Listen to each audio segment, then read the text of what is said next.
Welcome to another episode of Pangea Software's Behind the Scenes series. I'm Brian Greenstone, the president of Pangea Software, and today we're going to be talking about iPad. Specifically, we'll be talking about 5 iPhone games that we've brought over to the iPad. Enigmo, Cro-Mag Rally, Bugdom 2, Otto Matic, and Nanosaur 2. The iPad versions of each of these games has been greatly enhanced, especially Enigmo, so let's start with that. First of all, we've made so many improvements to Enigmo that the game has been renamed for the iPad, and this version is now called Enigma Deluxe. The first and most obvious thing about Enigma Deluxe is how fast it runs on the iPad. Enigma was always a very CPU-intensive game, so the 1 GHz processor in the iPad makes the game fly. As a result, we were able to have more droplets on the screen at the same time, and we can now have more complex levels with more geometry. The biggest new feature of Enigma Deluxe is the built-in level editor that allows you to create, edit, and play your own levels or levels made by friends or anyone else. In the editor, you have a new palette of parts to choose from on the right side of the screen, and you use these parts to construct your levels the same way you use the puzzle pieces to solve levels in the game. Just drag the parts around, rotate them, and you can use the new Snap to Grid feature to make alignment a breeze. The iPhone version of Enigmo came with the built-in level pack containing 50 levels, and you could purchase additional level packs with the in-app purchase feature. Enigma Deluxe, on the other hand, comes with the same default 50 levels, plus all of our other level packs for free, and a ton of additional user-created level packs. There are now hundreds of levels built into the game. Another cool thing about this is that using the iPad's file sharing capability, you can easily share your level pack files with other users. All of the Enigma level pack files are stored in the game's Documents folder on the iPad, and you access the Documents folder from iTunes. Simply select your device, click the Apps tab, and at the bottom you'll see the file sharing area. Select Enigma Deluxe, and in the Documents pane, you'll see a list of all of the level pack files that you have installed. Here you can copy the .egm files into or out of the Documents folder. These .egm files are compatible with the Mac and iPhone versions of Enigmo, and vice versa. That means that levels you create with the Mac version can be played with the iPad version, or levels you create with the iPad version can be played with the Mac or iPhone versions. I could do an entire episode on Enigma Deluxe, but I want to move on and quickly talk about our other 4 games, so let's continue with Otto Matic.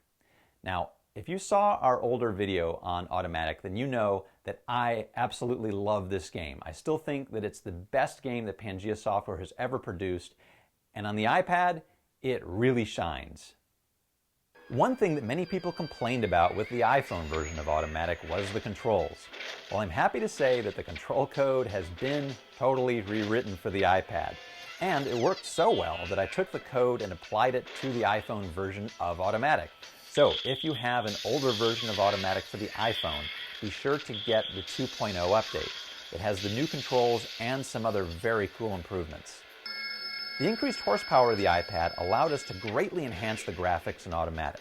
They're not just higher resolution, but the depth of the scene is much, much deeper, which means that you can see farther into the distance, and the visuals are much richer. There are even more enemies running around to do battle with. The iPad is a pretty large device, and different people want to hold it in different ways. What we found during testing was that because no 2 people's hands are exactly the same, it became necessary for us to add in a feature into Otto Matic to allow the user to customize the control layout. We wanted to be able to make it so that no matter how a person liked to hold the device, the buttons would be on the screen where they wanted them to be. When playing the game, you simply press the pause button and then select Edit Button Placement. In this mode, you just drag the controls around anywhere on the screen. Double tap the screen to reset to the defaults, and when you're happy with the layout, just press the dimmed pause button again to exit the editing mode. The configuration will be saved, so the next time you run Otto Matic, the same control layout will come up. The improvements made to Bugdom 2 for iPad are very similar to the improvements in Otto Matic. It's got the same control configuration editor, the improved graphics, and even improved audio. Bugdom 2 on the iPhone has been our #3 best-selling app next to Enigmo and Cro-Mag Rally, but it really shines on the iPad. You can use either the virtual button controls or the accelerometer to move around, and they both work great on this device. The best looking iPhone game that we have released to date is Nanosaur 2. And Nanosaur 2 for the iPad is no exception. It too has the ability to customize the layouts of the on-screen controls, and the graphics have been beefed up significantly. One thing that I really noticed when playing Nanosaur 2 on the iPad is just how large the screen is. At normal arm's length when playing Nanosaur 2, the screen really fills your field of vision, and it kind of reminds me of watching an IMAX movie, so it makes the game really immersive. Last but not least is our very popular caveman racing game, Cro-Mag Rally. Cro-Mag Rally for iPad runs great thanks to the fast CPU, and this allowed us to add more cars in each race. So instead of having just 4 cars in a race, as was the case with the iPhone version, there are now 6 cars in each race, and the frame rate is really high and really smooth. And of course the graphics are higher resolution as well. One other thing that makes playing games on the iPad really cool is the audio, and I don't mean how the games sound. The iPad uses acoustic resonance to amplify the sound coming out of the tiny built-in speakers, and as a result, the entire iPad vibrates when loud sounds are played. So, in Cro-Mag Rally, when the car skids, you don't just hear the skid, you feel the skid. When a car crashes, you don't just hear it crash, you feel it crash from the vibration that the iPad makes. And the same goes with all the other games. In Otto Matic, when you fire a weapon, you feel it fire by having the iPad vibrate from the audio. And it's a really cool feature that I think adds a lot to the gameplay value on this device. Well, that's a brief demonstration of our new iPad apps, and we still plan on porting our many other iPhone apps over to the iPad soon. In the meantime, I just want to say thank you to all of our customers who've continued to support us, and I'll see you in the next episode.